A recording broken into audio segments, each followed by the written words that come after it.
Okay, so we want to thank you, James, because of this offering to to us. We are very thankful that you bring your time, you in this time to us. Thank you very much. Okay. Well, it's a pleasure to meet you all in this somewhat strange electronic way. Clearly, we're doing this because travel has become more and more difficult. We all become prisoners of this seemingly invisible so-called enemy, this virus, which makes life unstable. So what I would like to do is to approach the issue of anxiety and the desire to be in control from a Buddhist point of view. Even if we don't feel a lot of anxiety ourselves, there's a lot going around. It's in the media all the time, and it's likely that these destabilizing, over-conceptualizing of our life situation becomes disturbing. So the question is always, how do we start to think about our life situation? Usually we start from the position of where we are in our life, our health, the kind of work we like to do, where we live, and so on. That is to say, we start with our sense of identity, an identity which we can recognize as being ourselves, and other people seem to recognize as who we are. This identity is, of course, it seems to be stable for us. We have a felt sense that we are who we think we are, who we feel we are. And yet, moment by moment, the content of our identity is changing. We talk of our body as if it was something, and that's an idea. But when we attend to how our embodiment is, we find it's more like a process. Information arises and flows in through our senses. We breathe, we sit in a particular posture, and we relate to the kind of seat that we're sitting in. So we have this familiar gap between the phenomena as they present themselves and the more stable way of how we think about ourselves. Generally speaking, the stability of our sense of self is maintained by not paying attention to phenomena. We know we are going to die. We don't know when, but usually it's not something we think about very much. In order to maintain the momentum and direction of our sense of self, we tend to act as if we're never going to get sick, never going to have accidents, and we'll be able to have one day following another quite easily. That is to say, the stability of this image of our identity, of our body, our voice, and our mind, this identity image is maintained by not attending to the changing patterns of phenomena. But now with this virus, the habitual patterning of people's lives becomes disturbed. In European countries, bars and cafes are closed. Few people are outside on the street. And so the habitual patterns, which seem to be an expression of myself, I am the person who goes to this cafe, always does my shopping in that part of town, that gets interrupted. And we pay more attention to whether we have a cold or a fever. That is to say, how we are starts to become more important than what we are or who we are. And this brings a lot of anxiety for many people, because since we were born, sensation has been flowing and shifting and changing inside our body. Usually we don't have to attend to it very much. Now we start to see, oh, I'm not a thing, I'm a process. And my process is not entirely determined by me. I'm not the maker of myself. I'm not the master of myself. Although I talk of my life, it doesn't really seem to belong to me. Not only could I come in contact with the virus and become sick, but I'm in contact with the government and I feel their rules and regulations altering my own sense of who I am. Now, for meditators, this can be very helpful because we welcome an interruption to our fixed sense of self. We commit ourselves to a path of inquiry rather than to simply the maintenance of our assumptions. Oh, now we see, there is no fixed essence to me. The balance of the body can be shifted by a tiny, tiny virus. How I plan my days can be controlled very easily by government rules and regulations. So I start to perhaps to see that I am part of an ongoing conversation with the environment, that conversation, in fact, is my life. We are both expressive and receptive. We have some capacity to influence our environment and other people, and we certainly can be impacted and transformed by our interactions with what's around us. So perhaps my ego self, my familiar notion of my personality is an unreliable guide to who I truly am. And the more we have a sense of being a process, moving in a field of processes, then the changing formations of our sense of self are unreliable. That I can be healthy and I can be sick. We notice in the course of a day, we can feel energized at different times and tired at other times.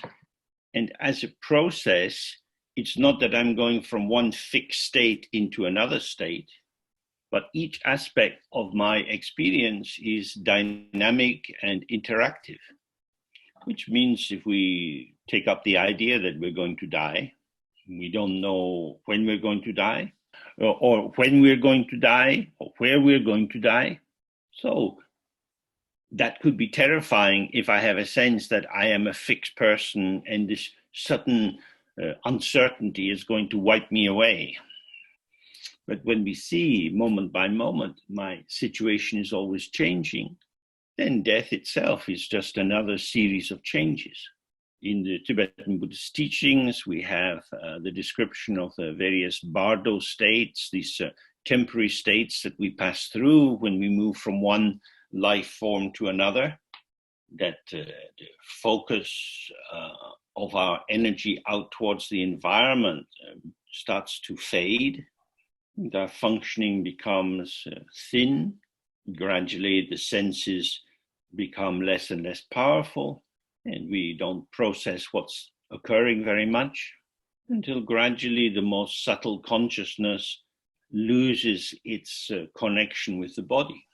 At that point, we have the experience of nothing at all. So if we have spent our life being very busy, interested in everything, with lots of involvement in projects and people, or each and every one of these interactions has been a way of maintaining our sense of who we are, and at the moment of death, they become unavailable. It's as if you were inside the tent and someone cut the strings and the tent just collapses over you. You lose your bearings, there's nothing to relate to. There is still presence, you're present with nothing. If you are familiar with that experience, you can be relaxed. We know that if we close our eyes, then the eye consciousness is not operating so strongly. If there is no particular smell in a room, then our sense of smell becomes unactivated. Our senses and our consciousness of what's being occurring through our senses is an interaction of subject and object. This is happening to me. So there's a self-referential loop. The subject is resting on the object.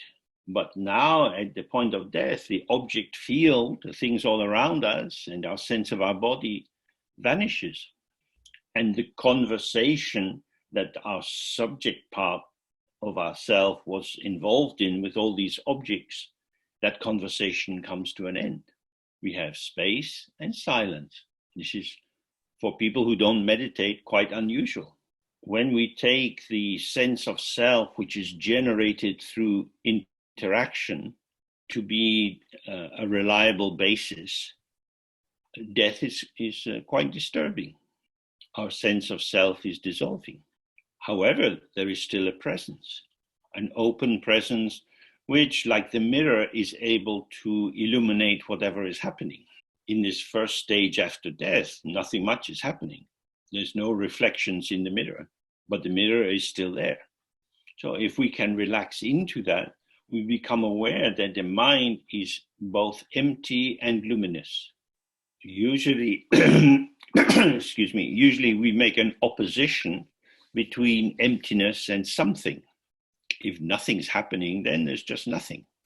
But from this meditation point of view, nothing is the arena within which the pure luminosity or illuminating awareness of the mind is revealed. Then gradually, after death, new kinds of visions or appearances arise for us. These are emerging within the mirror of the mind. They are a display of the energy or the potential of the mind. Just as a mirror has a potential to show countless thousands of different images, so the mind is able to show many different reflections. Some of these look like an object, and some look like the subject. But in our ordinary self, we identify with the subject aspect and differentiate it strongly from the object side. So if I'm drinking a cup of coffee, I have the sensation of the weight of the cup in my hand.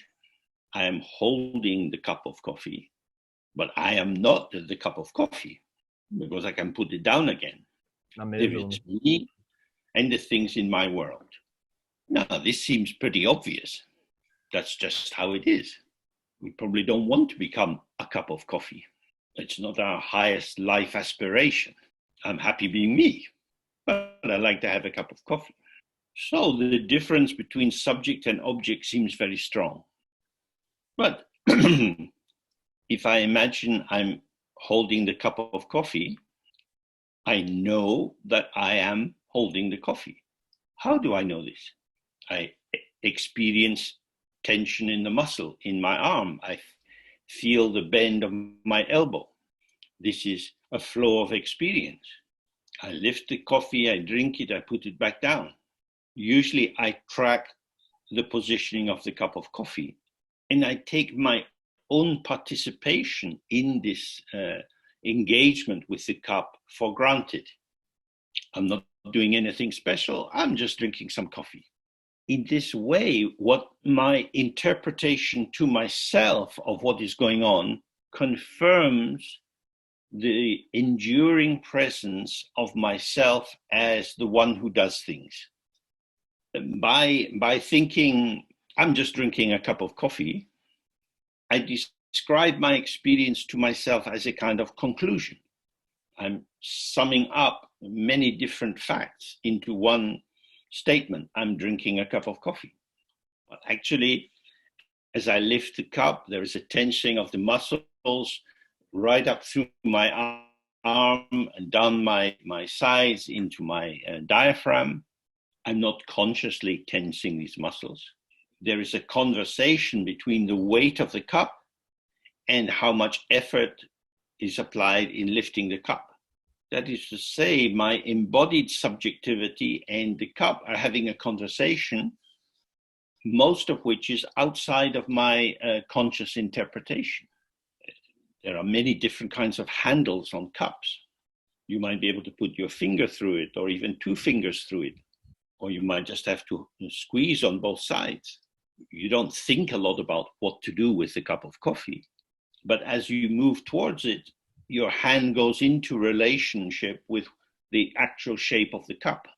That is to say, my embodiment is manifesting, is coming into expression in relation to the shape of the cup.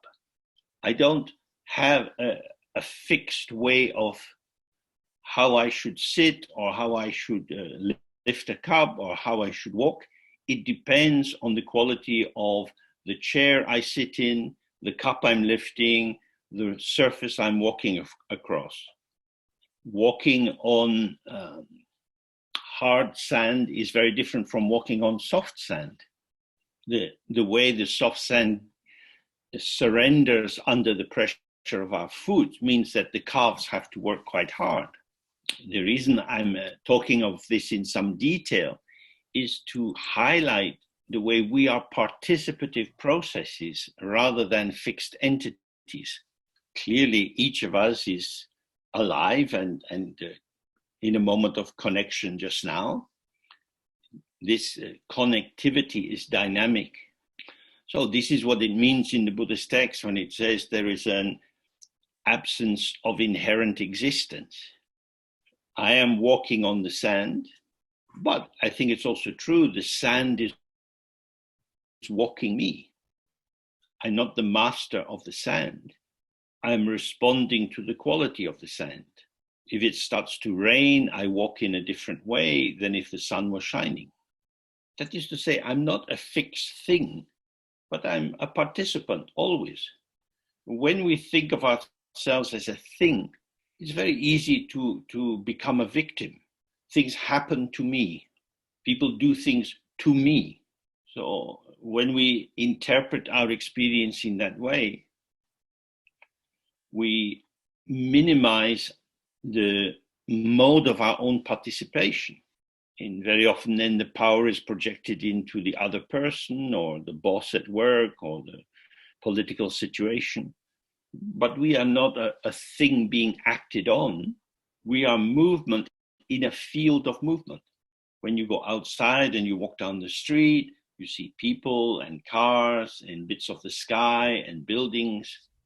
Each step you take discloses a new aspect of the environment. So when I was in Lisbon earlier in the year, I discovered it's a city built on hills. It seems that you're either going up or you're going down. So this brings a particular way of walking. The topology, the shaping of the town is part of my participation with the town. It's not that Lisbon is there and I go to Lisbon and I'm just me in Lisbon, but I'm being Lisboned. I'm becoming James in Lisbon, up the hill, down the hill. I'm an old man. Lisbon is a city for young people, not for old men like me. And these moments are very important because this is the truth of our life, that we are not separate. We are always engaging, and how we engage depends on our age, our health, our clothing, whether our shoes suit the road surface, so many factors. So when I start to see that my life is indeed interactive, dynamic, then the arrival of this new virus is not so terrifying. It's just another factor influencing how I manifest. My life has never been stable and fixed. If you have a job and every day you make the same journey to your work, this is a seemingly true but quite deluded statement. Every day I make the same journey, but different mornings you're in a different mood when you leave your flat.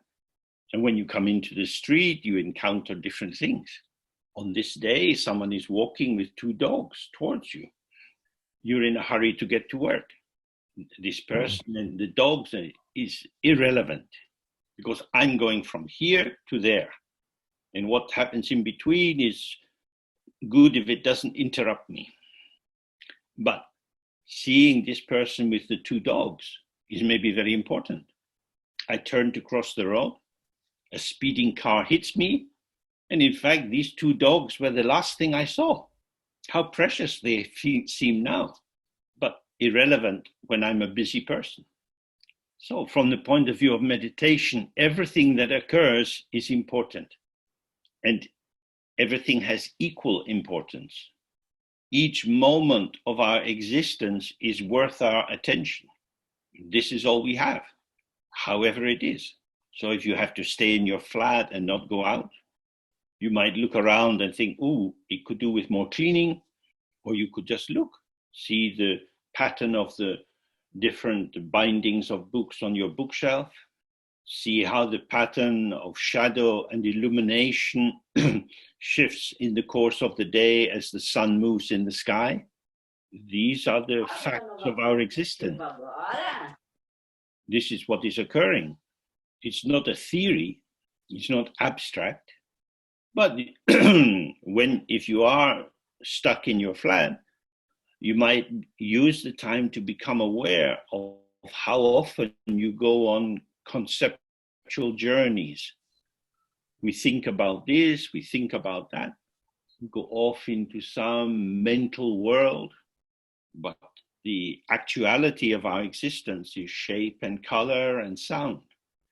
And if we spend too much time in conceptualization, it becomes a kind of anesthesia that we disconnect from the immediacy of our world.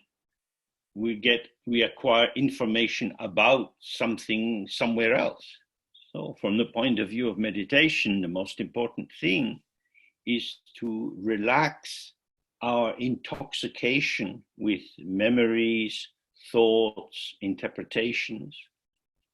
Just as we use our languages as a medium for communication, and you get enveloped in language as if it was the truth of your life, so you can be wrapped in thoughts, memories, plans for the future. So earlier I was saying how our conscious self requires the object. I reassure myself that I am who I think I am by the memories and plans that are familiar to me. Hello? Okay, Milton. Sorry, I just got cut from internet. Can you listen to me? Yes, I can hear you. Sorry. Okay. Well, that's a good illustration of what happens. It was all planned, right? When the connection is cut, it's not an idea, it's a fact, and you have an immediate impact. So when we meditate, we want to bring ourselves into the present moment and not follow after past thoughts or future thoughts. When there is an event like this epidemic around the virus, it takes people into a lot of abstract thinking. Learn that people are very dangerous because they could infect us. So we start to think about other people in a particular way. And the only real protection we have is to wash our hands a lot. So a lot of ideas and very little protection. So from the point of view of meditation practice, we want to just settle into the moment. So we can do a little sitting just now. Just sit in a comfortable way so that your skeleton is carrying your weight. You want your muscles to be nice and relaxed, and the diaphragm free to move, and just breathing in and out in a normal way, without focusing on anything in particular, without trying to achieve something. We sit with our gaze open in the space in front of us, and whatever arises seemingly outside of us, and whatever arises seemingly inside us, we just allow it to arise and flow. And if you find yourself getting caught up in some thinking or sensation or feeling, don't try to get rid of it. Don't try to jump out of that experience. Don't blame yourself. You haven't done anything wrong. Just stay present with how it is. When you slip into a thought, it takes you on a little journey. You didn't go anywhere. You're still here, but it's as if you vanished. The presence of being here is continuous, but it is as if you have gone somewhere else. So if you find yourself distracted or lost in something, as soon as that becomes obvious to you, just be with being here, because here is where you have always been. Okay, so we try this for 5 minutes or so, just sitting in a relaxed way and allowing the process of life to flow through our awareness without thinking about it, without processing it. Okay.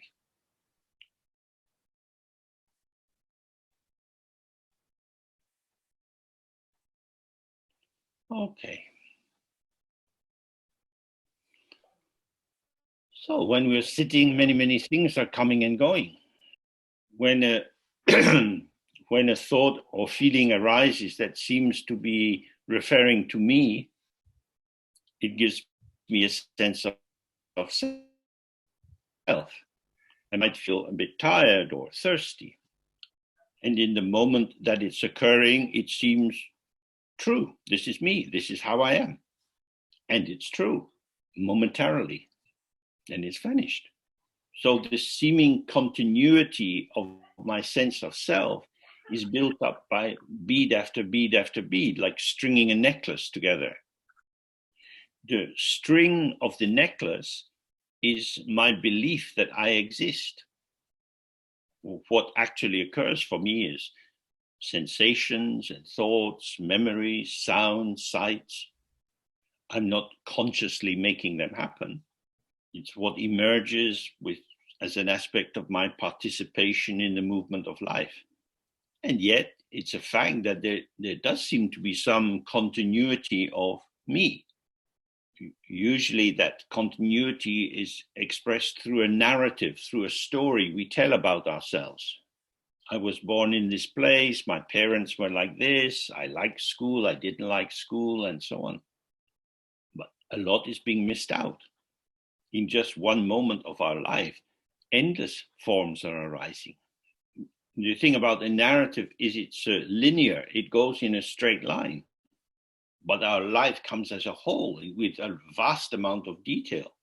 If you just look around the room where you are, if you were required to say a description of what you see, it would take a long time.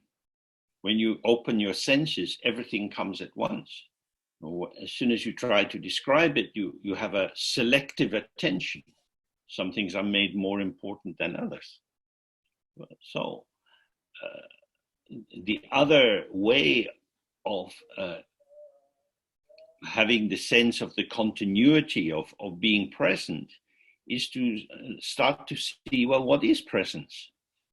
For each of us, we're here in this moment, we're here.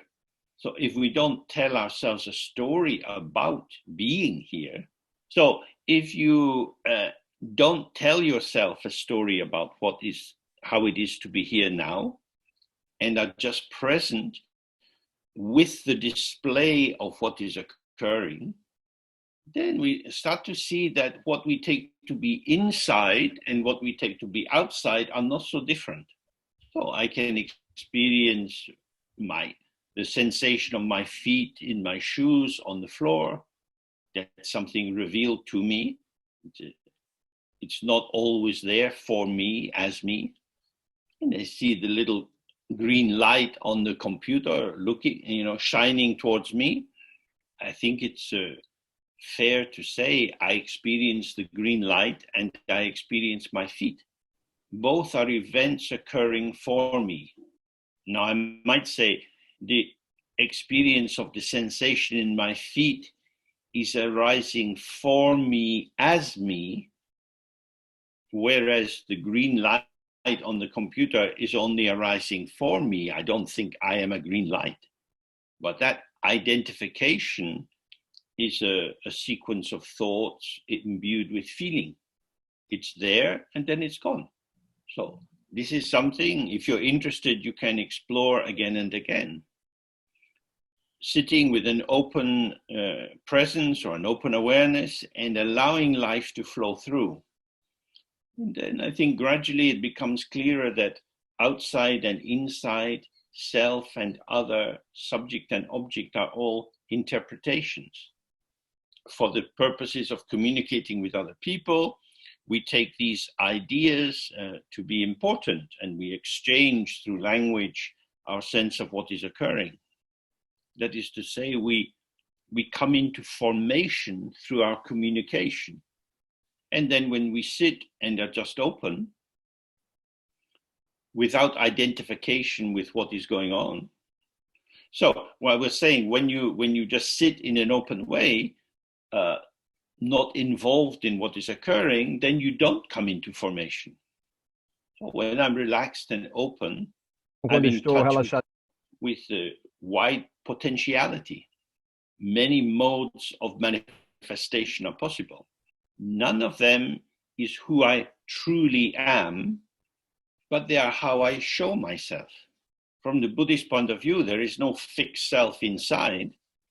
The emptiness or openness of our mind, our presence, our awareness is the basis of the richness of our potential for responding in many ways. What we might see as the emptiness of the mind, that we can't find it as a thing, is in fact the basis of the rich potential which can manifest. So this is relevant in terms of the virus. We probably know some people who become very anxious about these situations. Every time we talk to them, they want to talk about this issue.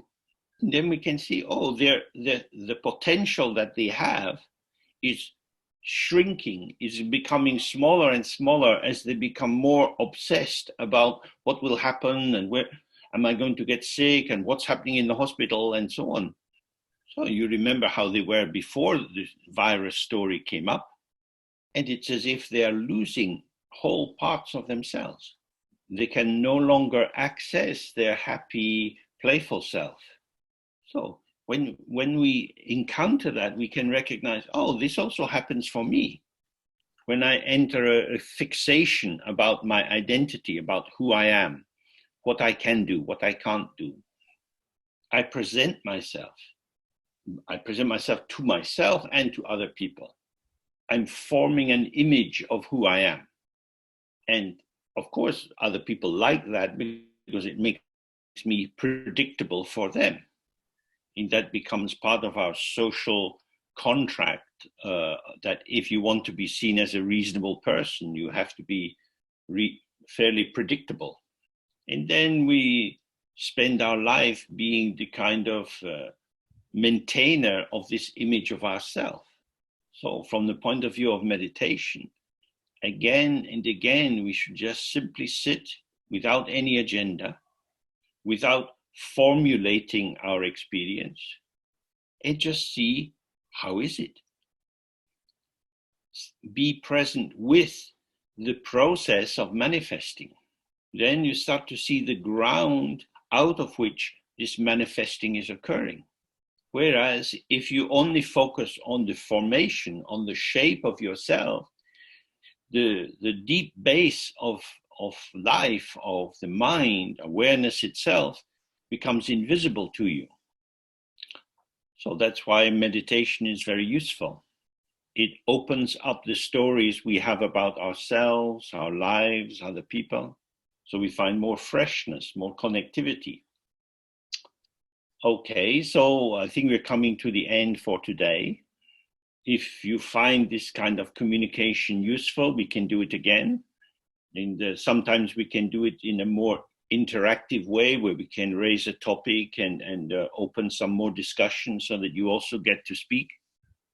And when we have this time of enforced isolation, it's a bit like being in a meditation retreat. Not so much is going on. There's less coming from the outside to distract you. So then you can start to see how you distract yourself. So always we should do our practice with tenderness. Being critical towards yourself, blaming yourself brings no advantage. We want to be very subtle, very fine, get very close to the actuality of how we are. So the closer we become to ourselves, paradoxically, the less self-obsessed we are.